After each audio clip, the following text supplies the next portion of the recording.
Deuteronomy 1. These are the words that Moses spoke to all the people of Israel while they were in the wilderness east of the Jordan River. They were camped in the Jordan Valley near Suph, between Paran on one side and Tophel, Laban, Hazroth, and Dizahab on the other. Normally, it takes only 11 days to travel from Mount Sinai to Kadesh Barnea, going by way of Mount Seir. But 40 years after the Israelites left Egypt, on the first day of the 11th month, Moses addressed the people of Israel, telling them everything the Lord had commanded him to say. This took place after he had defeated King Sihon of the Amorites, who ruled in Heshbon, and at Edrei had defeated King Og of Bashan, who ruled in Ashtaroth. While the Israelites were in the land of Moab, east of the Jordan River, Moses carefully explained the Lord's instructions as follows. When we were at Mount Sinai, the Lord our God said to us, "You have stayed at this mountain long enough. It is time to break camp and move on. Go to the hill country of the Amorites and to all the neighboring regions, the Jordan Valley, the hill country, the western foothills, the Negev, and the coastal plain. Go to the land of the Canaanites and to Lebanon, all the way to the great Euphrates River. Look, I am giving all this land to you. Go in and occupy it, for it is the land the Lord swore to give to your ancestors, Abraham, Isaac, and Jacob, and to all their descendants."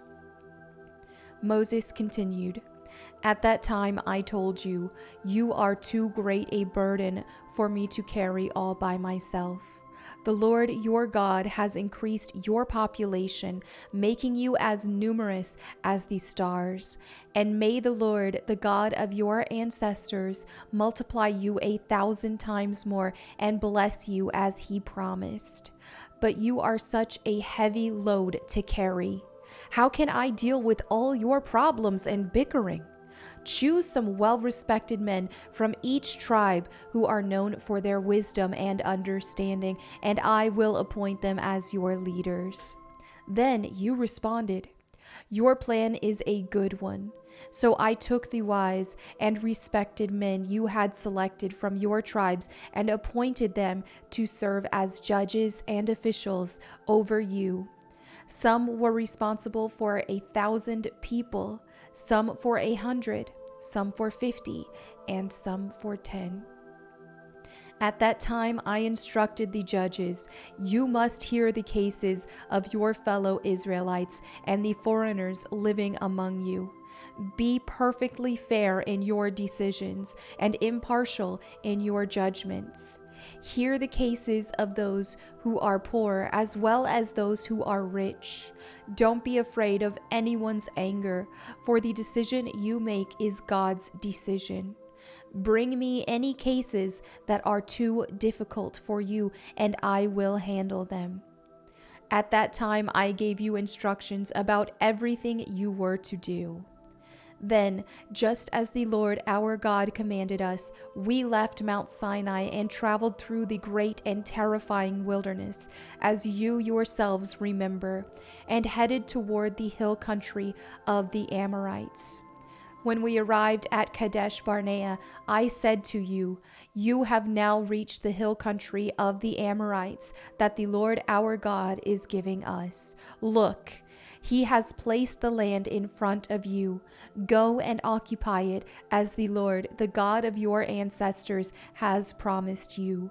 Don't be afraid. Don't be discouraged."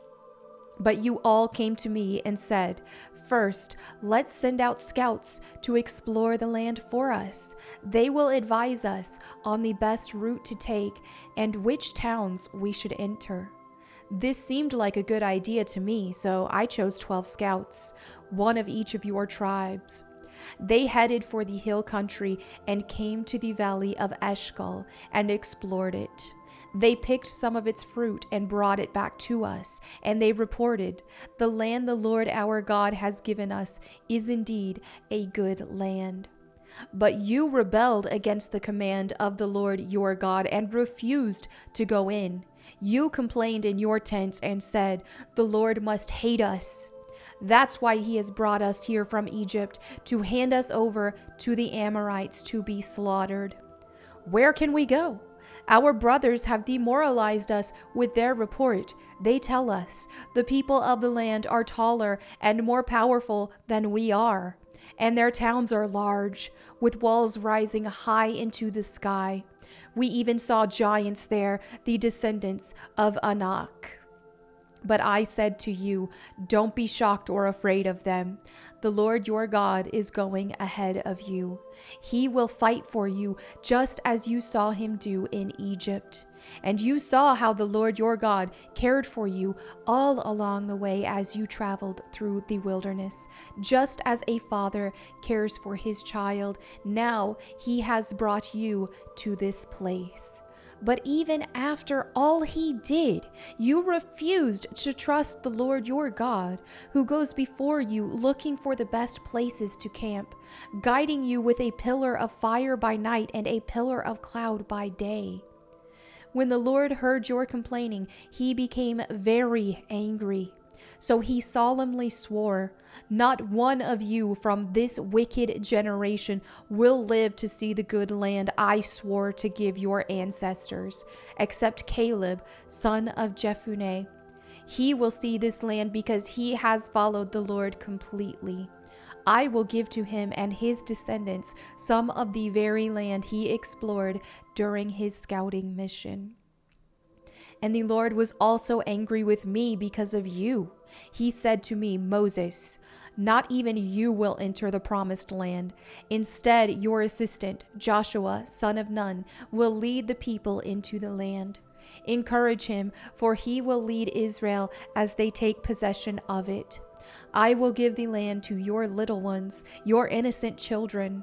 You were afraid they would be captured, but they will be the ones who occupy it.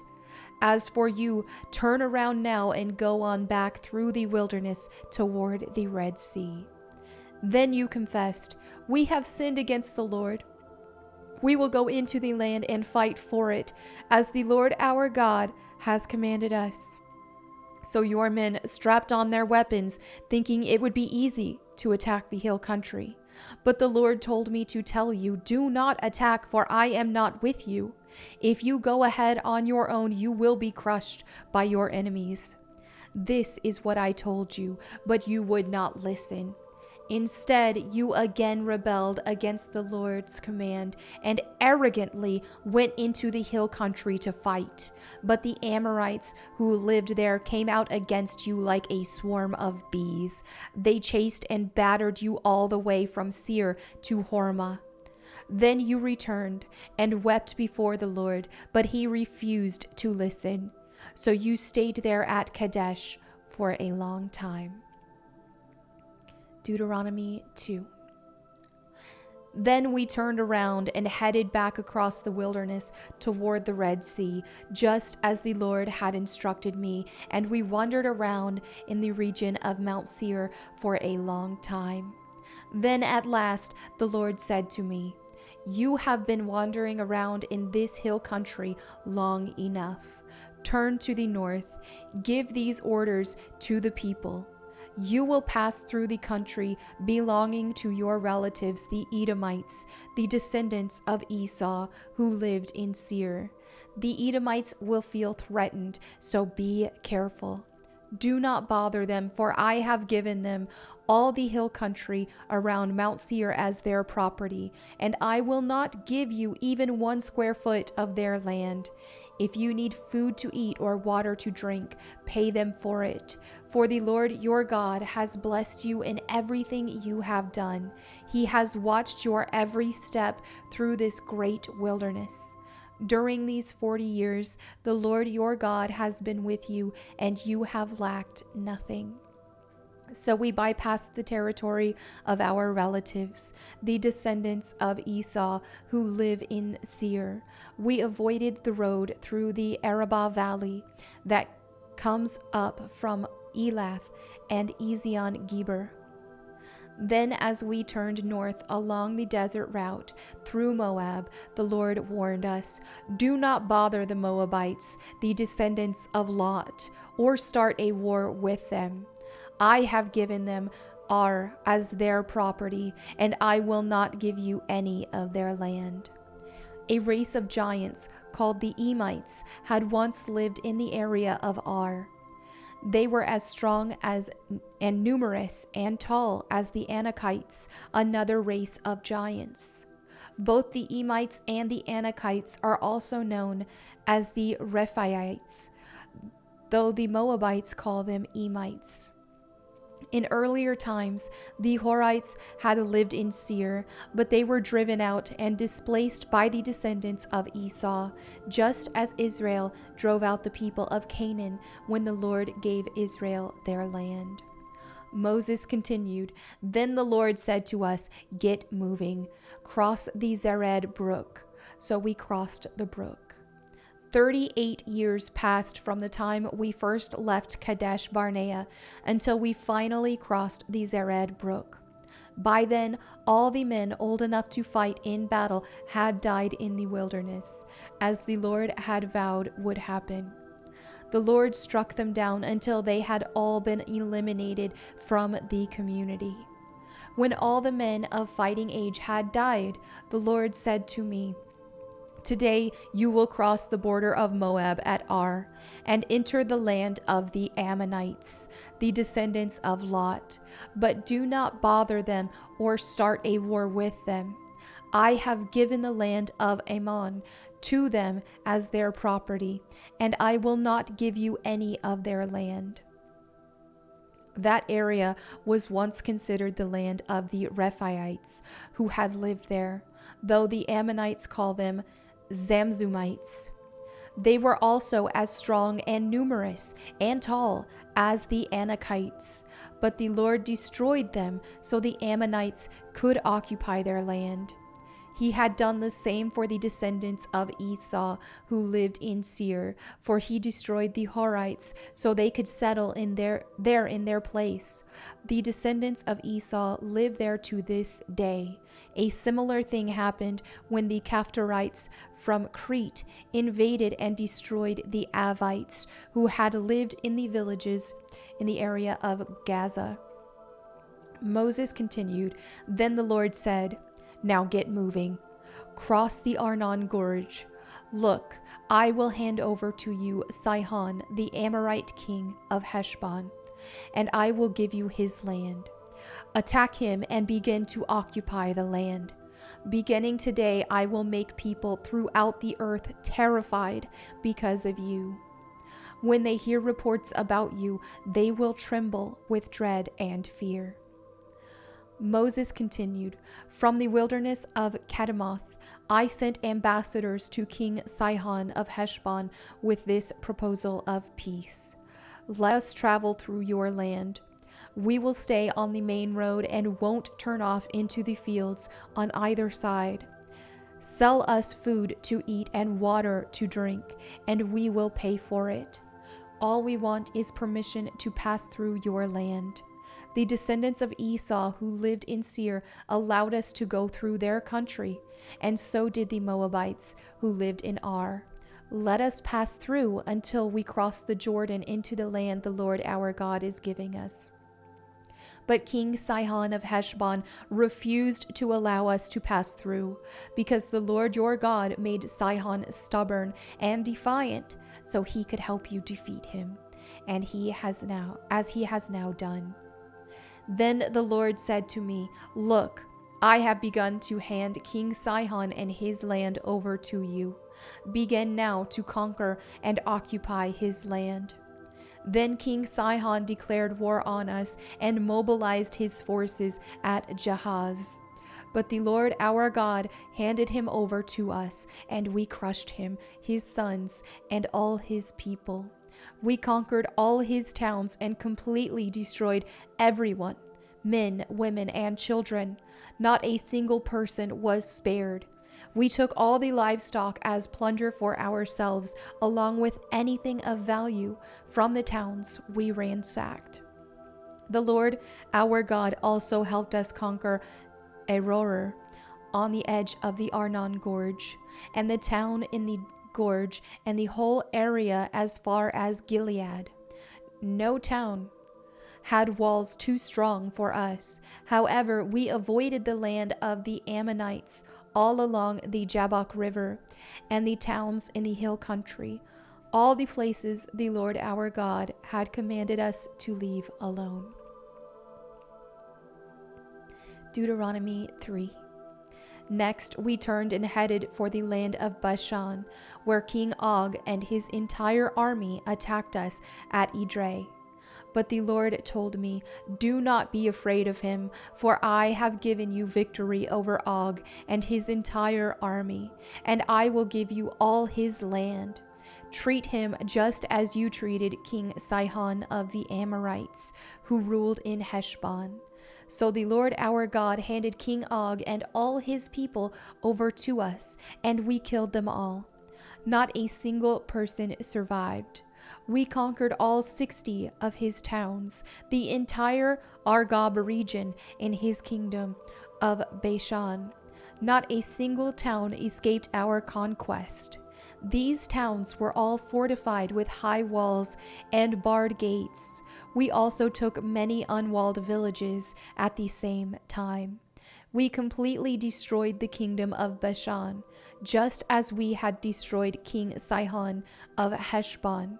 We destroyed all the people in every town we conquered, men, women, and children alike.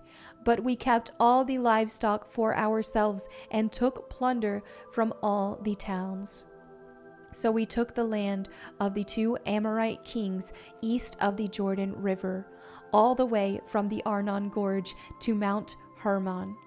Mount Hermon is called Sirion by the Sidonians of the Amorite, and the Amorites call it Senir.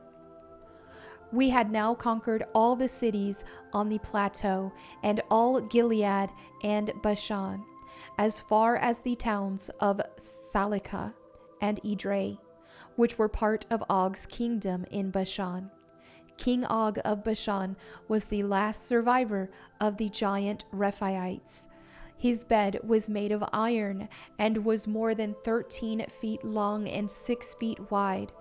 It can still be seen in the Ammonite city of Rabbah.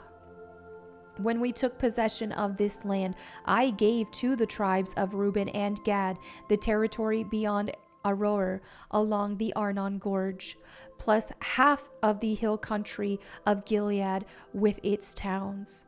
Then I gave the rest of Gilead and all of Bashan, Og's former kingdom, to the half-tribe of Manasseh. This entire Argob region of Bashan used to be known as the land of the Rephaites. Jair, a leader of the tribe of Manasseh, conquered the whole Argob region in Bashan, all the way to the border of the Geshurites and Maacathites. Jair renamed this region after himself, calling it the towns of Jair, as it is still known today. I gave Gilead to the clan of Machir, but I also gave part of Gilead to the tribes of Reuben and Gad. The area I gave them extended from the middle of the Arnon Gorge in the south to the Jabbok River on the Ammonite frontier. They also received the Jordan Valley all the way from the Sea of Galilee down to the Dead Sea, with the Jordan River serving as the western boundary. To the east were the slopes of Pisgah. At that time I gave this command to the tribes that would live east of the Jordan. Although the Lord your God has given you this land as your property, all your fighting men must cross the Jordan ahead of your Israelite relatives, armed and ready to assist them. Your wives, children, and numerous livestock, however, may stay behind in the towns I have given you. When the Lord has given security to the rest of the Israelites as he has to you, and when they occupy the land the Lord your God is giving them across from the Jordan River, then you may all return here to the land I have given you. At that time, I gave Joshua this charge. You have seen for yourself everything the Lord your God has done to these two kings. He will do the same to all the kingdoms on the west side of the Jordan. Do not be afraid of the nations there, for the Lord your God will fight for you. At that time I pleaded with the Lord and said, O sovereign Lord, you have only begun to show your greatness and the strength of your hand to me, your servant. Is there any God in heaven or on earth who can perform such great and mighty deeds as you do? Please let me cross the Jordan to see the wonderful land on the other side, the beautiful hill country and the Lebanon mountains. But the Lord was angry with me because of you, and he would not listen to me. That's enough, he declared.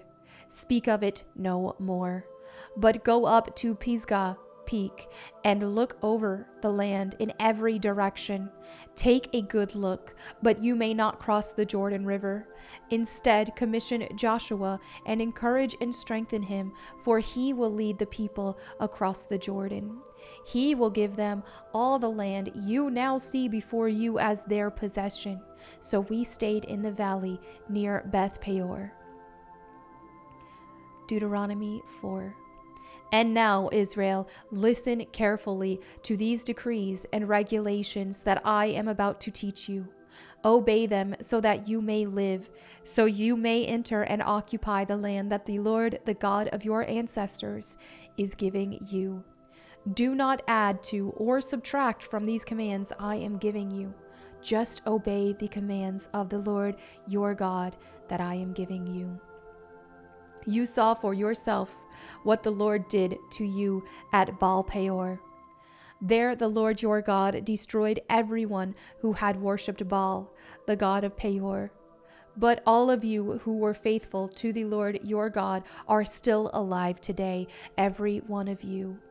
Look, I now teach you these decrees and regulations just as the Lord my God commanded me, so that you may obey them in the land you are about to enter and occupy. Obey them completely, and you will display your wisdom and intelligence among the surrounding nations. When they hear all these decrees, they will exclaim, "How wise and prudent are the people of this great nation! For what great nation has a God as near to them as the Lord our God is near to us whenever we call on him? And what great nation has decrees and regulations as righteous and fair as this body of instructions that I am giving you today? But watch out, be careful never to forget what you yourself have seen.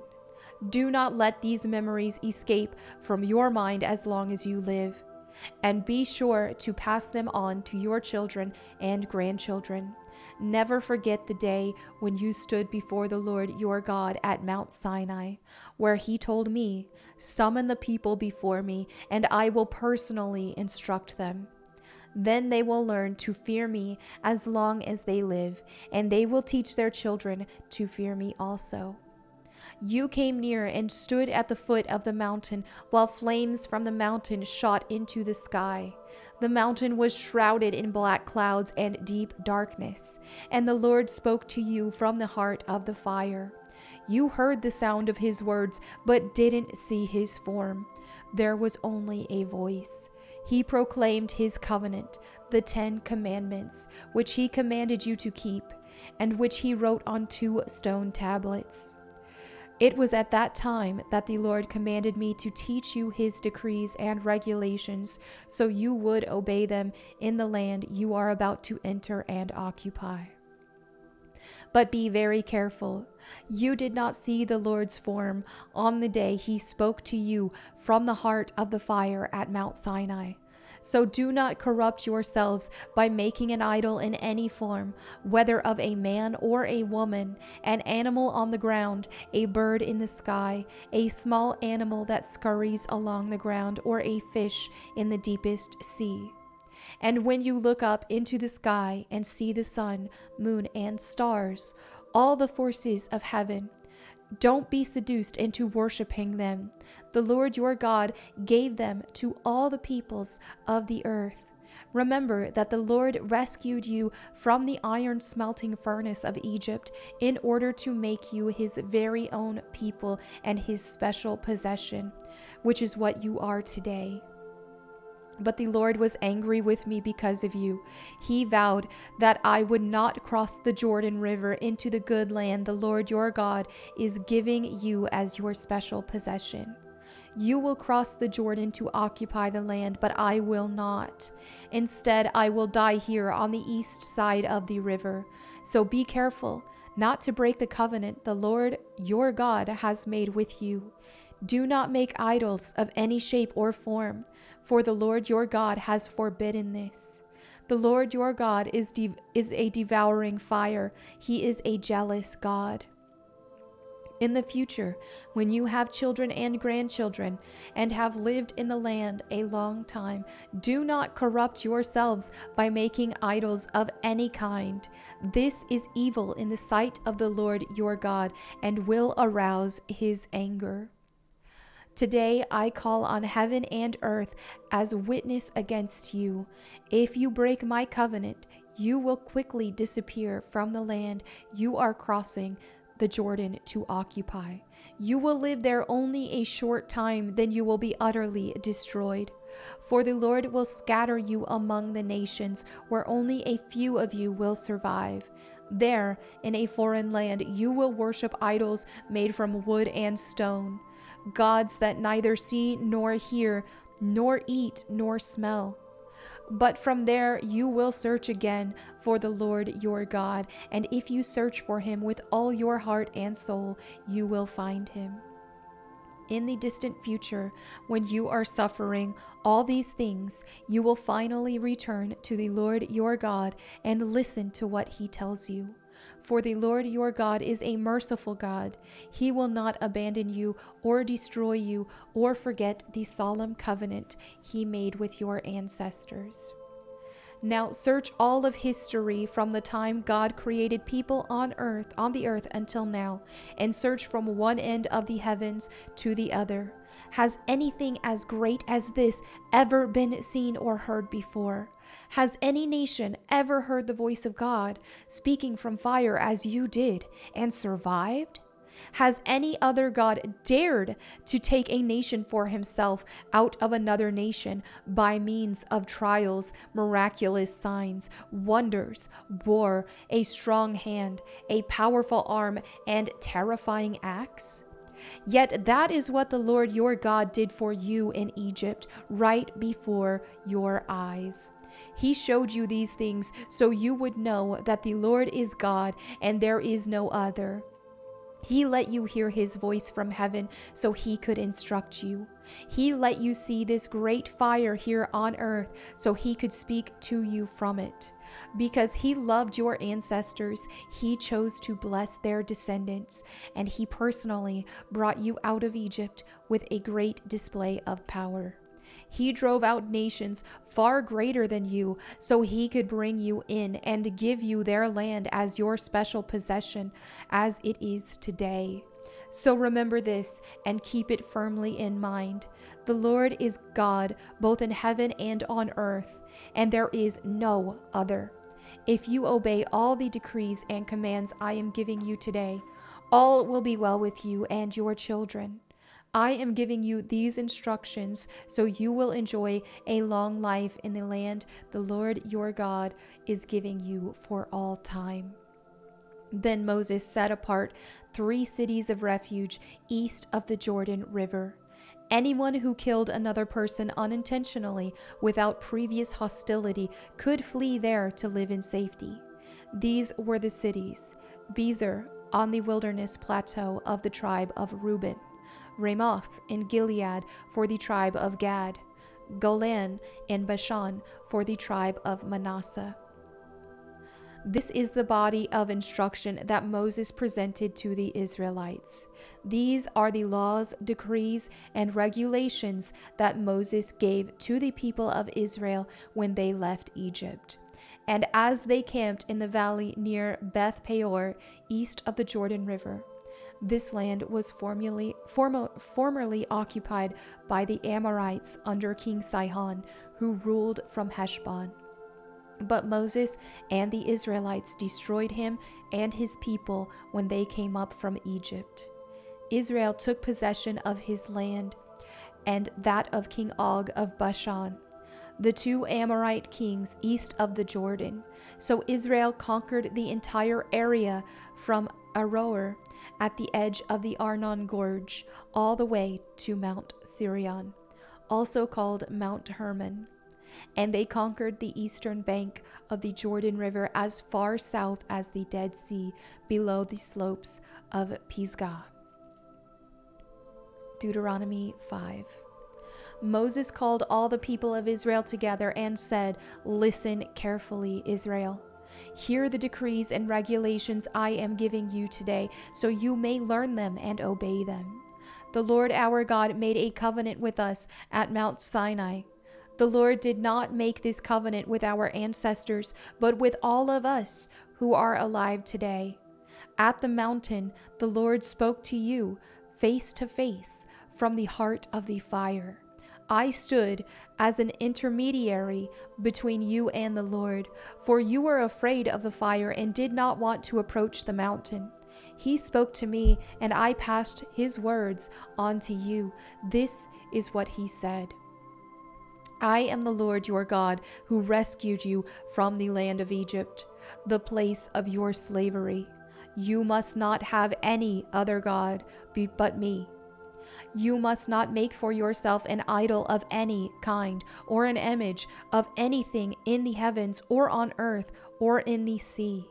You must not bow down to them or worship them, for I, the Lord your God, am a jealous God who will not tolerate your affection for any other gods.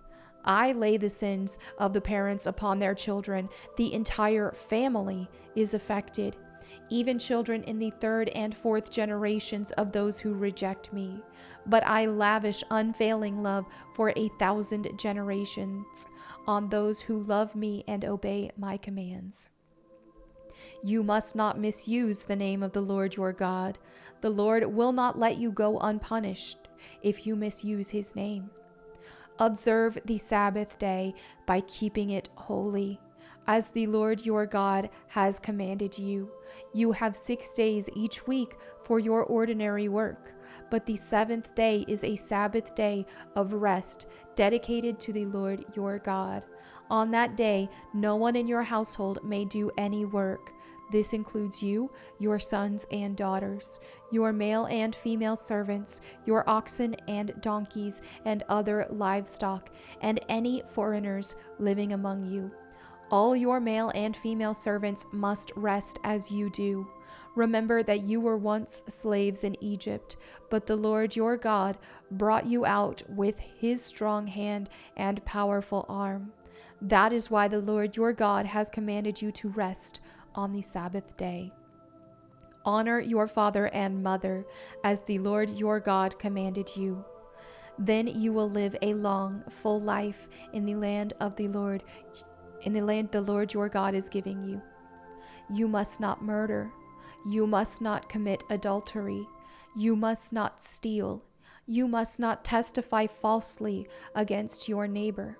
You must not covet your neighbor's wife. You must not covet your neighbor's house or land, male or female servant, ox or donkey, or anything else that belongs to your neighbor. The Lord spoke these words to all of you assembled there at the foot of the mountain. He spoke with a loud voice from the heart of the fire, surrounded by clouds and deep darkness. This was all he said at that time, and he wrote his words on 2 stone tablets and gave them to me. But when you heard the voice from the heart of the darkness, while the mountain was blazing with fire, all your tribal leaders and elders came to me. They said, "Look, the Lord our God has shown us his glory and greatness, and we have heard his voice from the heart of the fire. Today we have seen that God can speak to us humans, and yet we live. But now, why should we risk death again?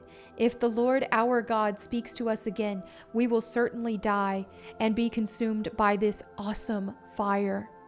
Can any living thing hear the voice of the living God from the heart of the fire as we did and yet survive? Go yourself and listen to what the Lord our God says. Then come and tell us everything he tells you, and we will listen and obey." The Lord heard the request you made to me, and he said, "I have heard what the people said to you, and they are right. Oh, that they would always have hearts like this, that they might fear me and obey all my commands. If they did, they and their descendants would prosper forever. Go and tell them, 'Return to your tents,' but you stand here with me so I can give you all my commands, decrees, and regulations. You must teach them to the people so they can obey them in the land I am giving them as their possession." So Moses told the people, "You must be careful to obey all the commands of the Lord your God, following his instructions in every detail. Stay on the path that the Lord your God has commanded you to follow.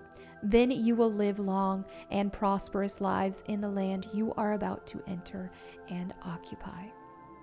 And there you have it for today's Bible reading. Thank you all so much for fellowshipping with me. If you have any prayer requests, unspoken, or any that you want to detail, feel free to do that in the comments so that myself, my prayer team, and anyone who reads them can pray for you. Thank you again. I will see you tomorrow. Bye.